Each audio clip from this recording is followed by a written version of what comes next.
Hello दोस्तों, नमस्कार। स्वागत है एक बार फिर से आप सभी के अपने प्रिय चैनल पर। दोस्तों आपको बता दें जो अभी की सबसे बड़ी खबर आ रही है, जहां पर डोकलाम के पास चीन के गांव बसाने पर दोस्तों भारत का अब बयान आया है। बताएंगे दोस्तों भारत ने क्या कहा दोस्तों चाइना के गांव बसाने पर बॉर्डर के पास। और इसी बीच आपको बताएंगे दोस्तों सबसे बड़ी खबर, जहां पर श्रीलंका में भारतीय रुपया चलाए जाने की अटकलें तेज हो गई है। जी हाँ दोस्तों, बताएंगे क्या है बड़ी खबर। अगर ऐसा हुआ दोस्तों तो क्या श्रीलंका भारत का हो जाएगा, बताएंगे बड़ी खबर आपको। इसी बीच बताएंगे जहां पर चीनी प्रोजेक्ट के खिलाफ पाकिस्तान में बड़ा आंदोलन। जी हां दोस्तों, अब ये पाकिस्तान सरकार का नया सिर दर्द बन चुकी है। जी हां दोस्तों, इसी बीच बताएंगे जहां यूपी के इब्राहिमपुर में बच्चों को राइफल चलाने की ट्रेनिंग दी जा रही है, जिसके बाद यानी वीडियो वायरल होते ही मचा हड़कंप। पुलिस ने इंतजार और गुलजार को किया गिरफ्तार दोस्तों। तो हर तरह की जानकारी हम आपको भी बताने वाले हैं दोस्तों। कांवड़ यात्रा से भी जुड़ी खबर बताएंगे, तो आराम से बने रहेगा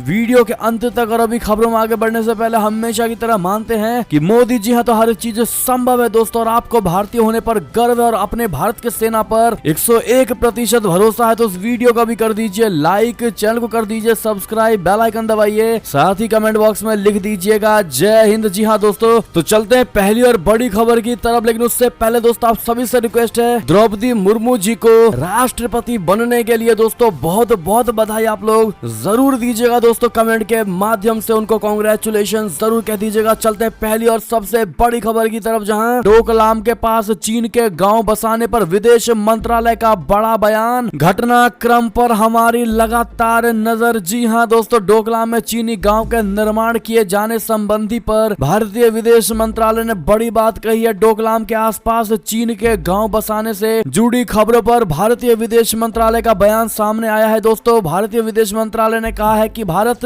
अपनी सुरक्षा को प्रभावित करने वाले सभी घटनाक्रम पर नजर रखता है। विदेश मंत्रालय के प्रवक्ता अरिंदम बागची ने संवाददाताओं से बातचीत में कहा कि भारत सरकार ऐसे मामले में उसके अनुरूप जरूरी कदम उठाती है। उन्होंने कहा कि हम उन सभी घटनाक्रम पर नजर रखते हैं जिनका राष्ट्रीय सुरक्षा पर प्रभाव पड़ सकता है और इसके अनुरूप कदम उठाते हैं। जी हाँ दोस्तों, विदेश मंत्रालय के प्रवक्ता अरिंदम बागची से उन खबरों के बारे में पूछा गया था दोस्तों, जिसमें एक नए उपग्रह चित्र में भूटान के डोकलाम इलाके के पूर्व में चीनी गांव का निर्माण किए जाने की बात कही गई थी। डोकलाम इलाके में भारत और चीन के बीच 73 दिनों तक गतिरोध रहा था। जी हां दोस्तों, जब चीन ने उस क्षेत्र में सड़क का विस्तार करने का प्रयास किया था। ऐसे में दोस्तों भारत का ये बयान चाइना के मुंह पर करारा जवाब है। जी हां दोस्तों, और भारत ने साफ कह दिया है कि भारत को लेकर किसी भी गलत एक्टिविटी पर हमारा पूरा ध्यान है और हम एक इंच भी जमीन दोस्तों अपनी उनकी तरफ नहीं जाने देंगे। जी हाँ दोस्तों, ऐसे में आपकी जो भी राय हो कमेंट करके जरूर बताइएगा दोस्तों। लेकिन आप सभी से रिक्वेस्ट है, हमेशा की तरह इस वीडियो को शेयर करना मत भूलिएगा। चलते हैं अगली बड़ी खबर की तरफ, जहाँ श्रीलंका के कुछ सेक्टर में उसकी करेंसी LKR की जगह भारतीय रुपया चलाए जाने की अटकलें तेज हो चुकी है दोस्तों। भारत ने श्रीलंका को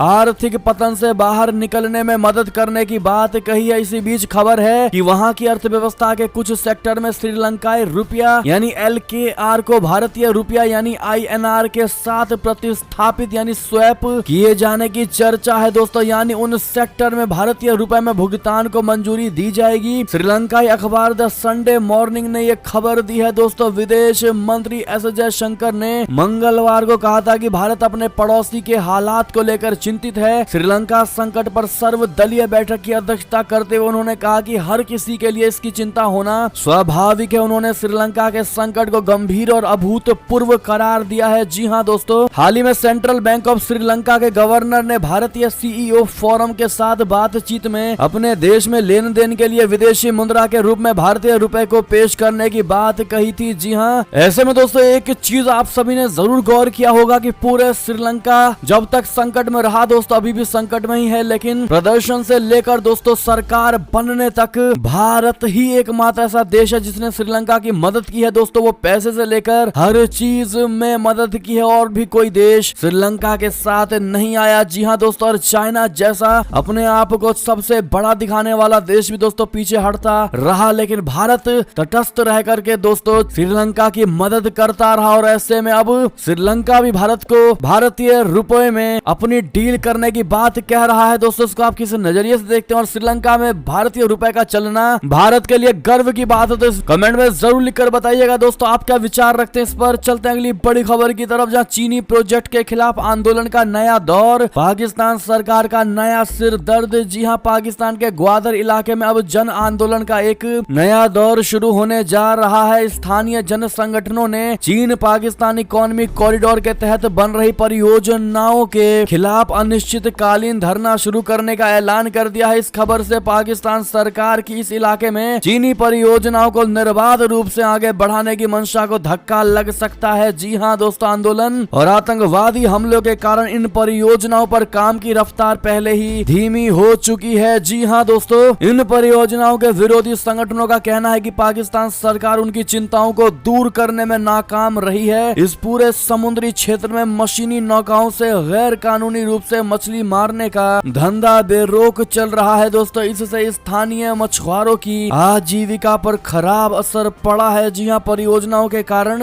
इस इलाके का पानी और वातावरण भी खराब हो गया है। जी हां दोस्तों, जिसके बाद आंदोलन के नए दौर का ऐलान ग्वादर को हक दो तहरीके ने किया है। जी हां दोस्तों, यानी कि अब पाकिस्तान का चाइना के साथ दोस्तों वो रिलेशन नहीं रहा जो इमरान खान के समय में था। अब दोस्तों पाकिस्तानी नागरिकों की आंखें खुलती नजर आ रही हैं। जी हां दोस्तों, इस पर आपकी क्या राय होगी कमेंट करके जरूर बताइएगा। देर से ही सही आंखें तो अब जरूर खुलेंगी। एक और खबर की बात करें जहां मोसाद ने की है ईरान में सर्जिकल स्ट्राइक। IRGC के टॉप कमांडर यादुल्लाह खेदमती को उठा लिया, यानी अपने कब्जे में ले लिया। जी हां दोस्तों, इजराइल की खुफिया एजेंसी मोसाद ने गुरुवार को ईरान में सर्जिकल स्ट्राइक करके IRGC के टॉप कमांडर यादुल्लाह खेदमती को अपने कब्जे में कर लिया है। दोस्तों, इसके बाद उससे हथियार सप्लाई के मामले में पूछताछ की गई है और इस दौरान खेदमती ने सीरिया, इराक, लेबनान और यमन को हथियार सप्लाई करने में अपनी भूमिका कबूल की है। दोस्तों, ईरान इंटरनेशनल की एक रिपोर्ट में इस बात का बहुत बड़ा खुलासा हुआ है। दोस्तों, इससे पहले इसी साल मई के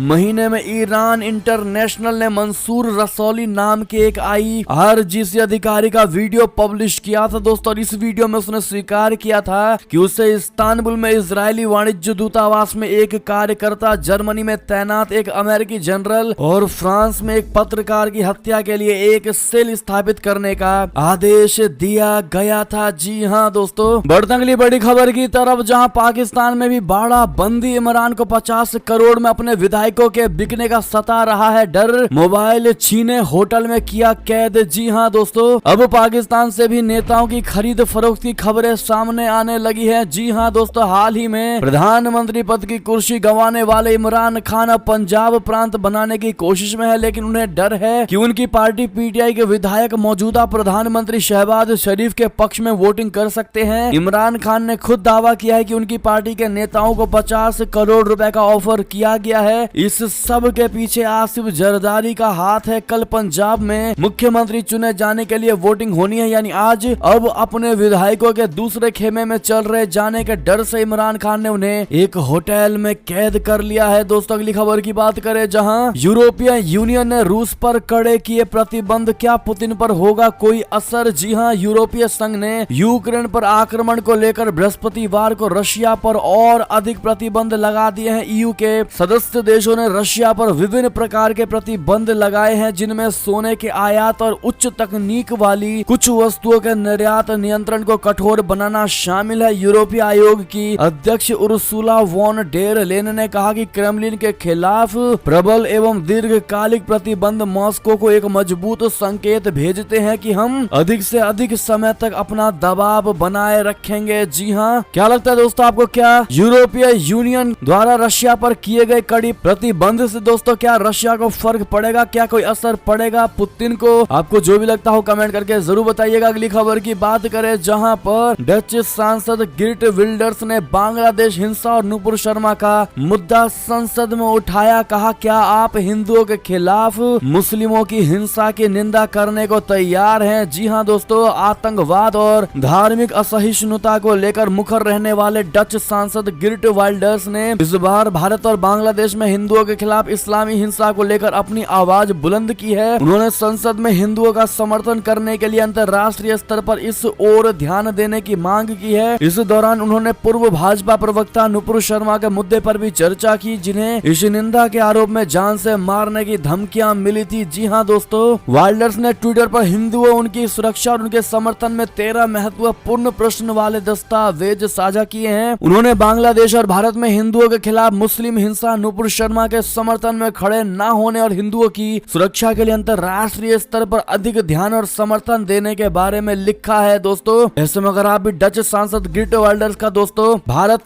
को समर्थन करना का आप समर्थन करते हैं तो राय सुझाव जरूर दीजिएगा और जरूर कमेंट में लिखकर बताइएगा। अगली खबर की बात करें, जहां रूसी सेना में अब होगी बुजुर्गों की भर्ती, इस बात से टेंशन में है राष्ट्रपति पुतिन। जी हाँ, यूक्रेन के खिलाफ जारी जंग में रशिया को भी भारी नुकसान पहुंचा है। दोस्तों, ये युद्ध थमने का नाम ही नहीं ले रहा, क्योंकि रूस के सामने यूक्रेन घुटने टेकने को तैयार नहीं और लगातार जवाबी कदम उठा रहा है। अब ये खबर आ रही है दोस्तों कि रूसी राष्ट्रपति व्लादिमीर पुतिन अपनी सेना में पेंशनर्स की भर्ती करने जा रहे हैं, क्योंकि यूक्रेन से जंग लड़ते हुए सेना में जवानों की भारी कमी आ गई है। दोस्तों, रूस अब ग्राउंडेड आर्मी बनाने में जुट गया है ताकि यूक्रेन में तैनात सिपाहियों को मदद पहुंचाई जा सके और इस जंग को जारी रखा जा सके। जी हाँ, डेली स्टार की रिपोर्ट के मुताबिक यूक्रेन में रूस अब तक 50,000 सैनिकों को खो चुका है और इसके बाद उसके सामने सैनिकों की कमी का संकट आ गया है। दोस्तों, रूस अब देश की सैन्य शक्ति को बढ़ाने की जुगत में लगा हुआ है। जी हाँ, और यही वजह है कि सेना में भर्ती की आयु सीमा बढ़ाकर 50 साल कर दी गई है। बढ़ते अगली खबर की तरफ दोस्तों, जहां पर व्लादिमीर पुतिन बीमार नहीं, जी हाँ, वो पूरी तरह फिट हैं। आपको बताते हैं अमेरिकी खुफिया एजेंसी CIA के चीफ ने क्या क्या कहा। जी हाँ दोस्तों, रशिया और यूक्रेन युद्ध की शुरुआत से ही रूसी राष्ट्रपति व्लादिमीर पुतिन के खराब स्वास्थ्य की खबरें आती रही हैं, लेकिन अब अमेरिकी खुफिया एजेंसी CIA ने कहा है कि उनके पास पुतिन के बीमार होने का कोई सबूत नहीं है। CIA के डायरेक्टर विलियम बर्न्स ने कहा कि ऐसे कोई भी संकेत नहीं दिखाई दे रहे हैं जिससे ये कहा जा सके कि व्लादिमीर पुतिन बीमार हैं। उन्होंने चुटकी लेते हुए कहा कि असली दिक्कत ये है कि वो कुछ ज्यादा ही स्वस्थ लग रहे हैं। जी हाँ दोस्तों, एक सिक्योरिटी फोरम में बोलते हुए बर्न्स ने कहा, हमारे पास ऐसे कोई सबूत नहीं है जो इस बात का समर्थन करें कि राष्ट्रपति पुतिन को पार्किंसन या कैंसर या दोनों है। इससे पहले भी रूस पुतिन के स्वास्थ्य को लेकर आ रही खबरों को नकारता रहा है। ऐसे में दोस्तों अगली खबर की बात करें, जहां पर सुनक ने कहा, रात दिन करूंगा काम, नीतिगत मुद्दों पर बहस को लेकर प्रतिद्वंदी के सम्मान की इन्होंने कही बात। जी हाँ दोस्तों, ब्रिटेन में नए PM की दौड़ में भारतीय मूल के ऋषि सुनक सबसे आगे चल रहे हैं। दोस्तों, अब मुकाबला अपने अंतिम चरणों में है और इस पद की दौड़ में केवल 2 उम्मीदवार बचे हुए हैं। गुरुवार को इस रेस के अंतिम और सबसे कठिन दौर की शुरुआत करते हुए ऋषि सुनक ने रात दिन काम करने का संकल्प लिया है। दोस्तों, गुरुवार को उन्होंने द टेलीग्राफ में लिखा है कि मैं देश भर में अपना संदेश देने के लिए रात दिन काम करूंगा। उन्होंने ये भी कहा है कि वो अपने प्रतिद्वंदी का भी सम्मान करते हैं जब वे प्रमुख नीतिगत मुद्दों, विशेष रूप से कर को लेकर चर्चा करते हैं। ऐसे में दोस्तों क्या लगता है आपको, क्या ऋषि सुनक जी प्रधानमंत्री बन पाएंगे? दोस्तों, ब्रिटेन के हाँ या ना में जवाब जरूर दीजिएगा आप लोग। अगली खबर की बात करें, जहां पर दिनेश गुणवर्धने होंगे श्रीलंका के नए प्रधानमंत्री, राष्ट्रपति के रहे हैं सहपाठी। रिपोर्ट्स में बहुत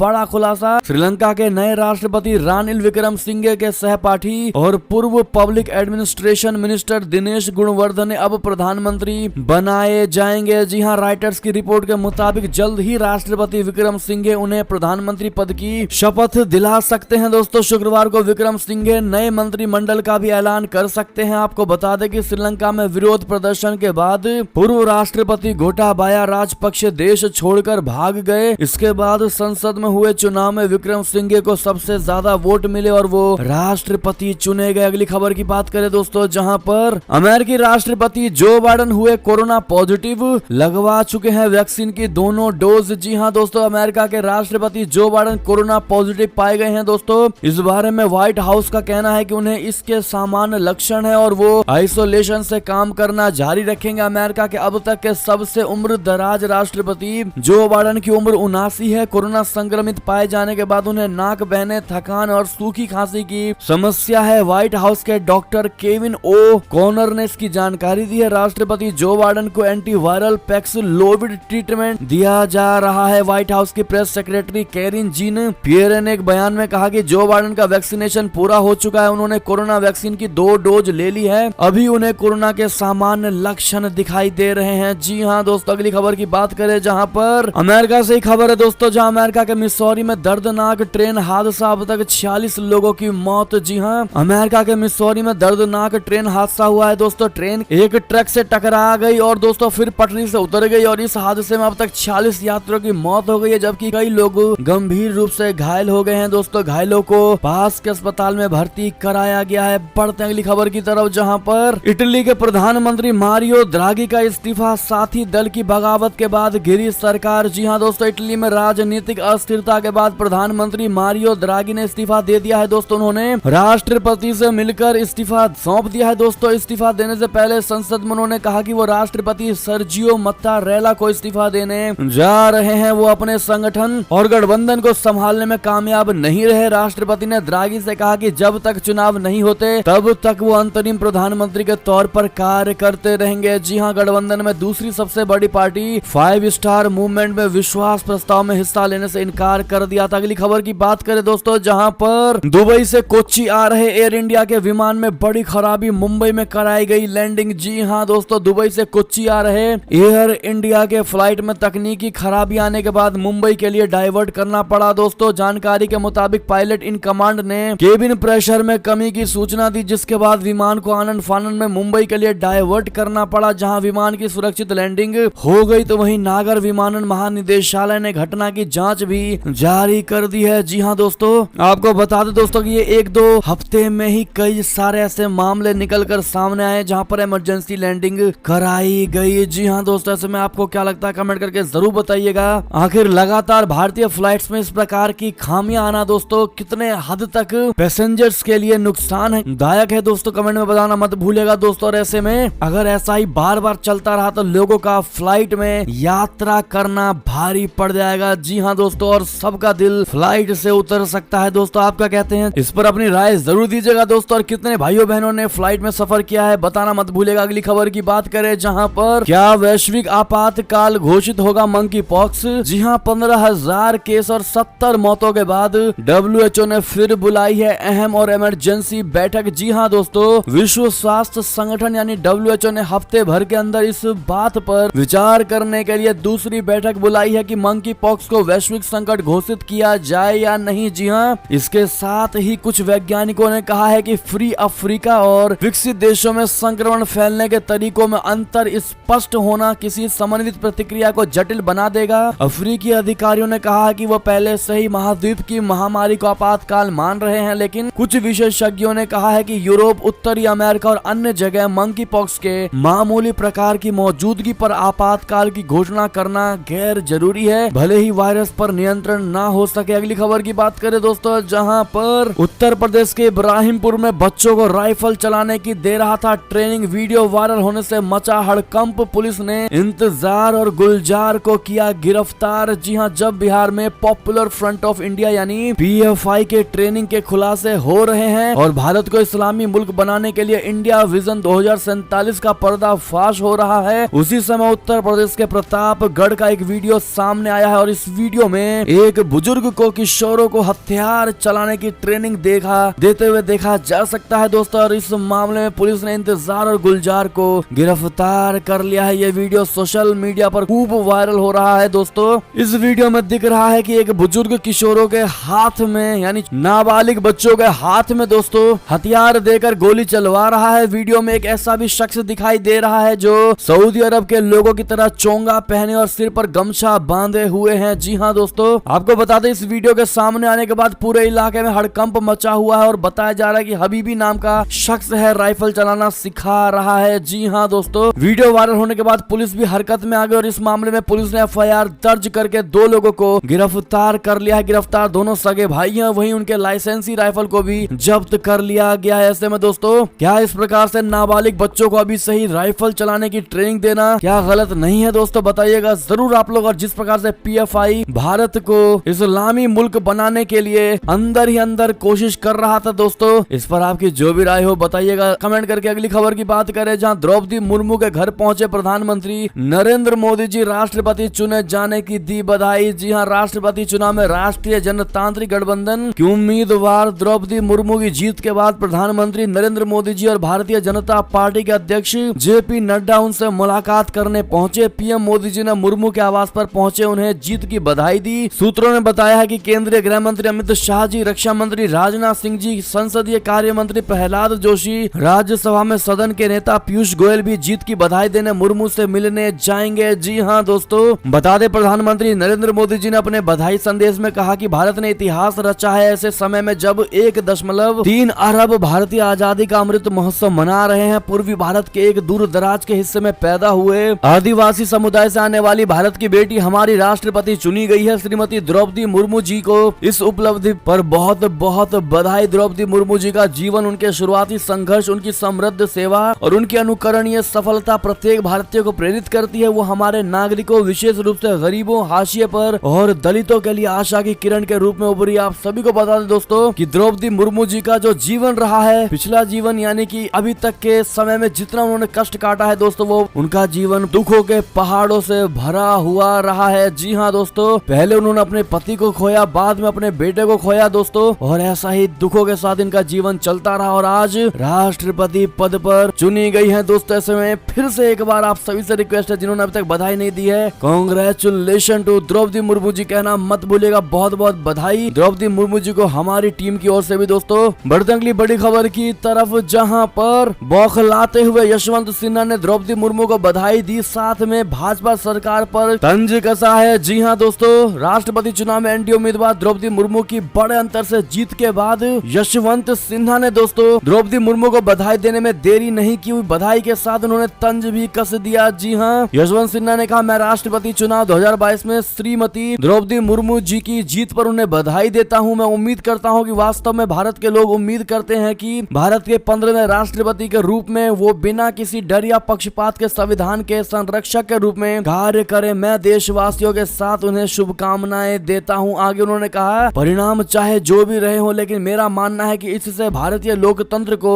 2 फायदे हुए हैं। पहला, अधिकांश विपक्षी दल एक मंच पर आए, ये वास्तव में समय की मांग है। मैं विपक्ष के नेताओं से मांग करता हूं कि राष्ट्रपति चुनाव के बाद भी एक तना बनाए रखें और इसे मजबूत करें। उपराष्ट्रपति चुनाव में यह स्पष्ट तौर पर दिखना चाहिए। उन्होंने कहा कि दूसरा फायदा ये हुआ है कि देश और आम लोगों के सामने विपक्षी दलों के विचारों, चिंताओं को रखा गया। जी हाँ दोस्तों, आपको बता दें, उन्होंने भाजपा पर यानी भारत की भाजपा सरकार पर हमला बोलते हुए कहा कि एजेंसियों का दुरुपयोग दल बदल करवाने और विपक्षी दलों द्वारा चलाई जा रही सरकारों को गिराने के लिए भी किया जा रहा है। भारत के लोगों ने राजनीति में इतना भ्रष्टाचार कभी नहीं देखा। ध्रुवीकरण, जहरीली राजनीति भारत में लोकतंत्र और सांप्रदायिक सद्भाव के लिए गंभीर खतरा बन गई। यानी कि दोस्तों, जब यशवंत सिन्हा जी को लगा कि वो नहीं जीत पाए तो उन्होंने बधाई देते हुए भाजपा पर तंज कसा है दोस्तों। ऐसे में खिसियानी बिल्ली वाली स्थिति इनकी होती नजर आई है दोस्तों। आपकी जो भी राय हो इनको लेकर बताइएगा जरूर। अंतिम खबर की बात करें, जहां यूएई में खेला जाएगा Asia cup, BCCI president Saurabh Ganguly ने किया बड़ा ऐलान। जी हां दोस्तों, एशिया कप 2022 अब संयुक्त अरब अमीरात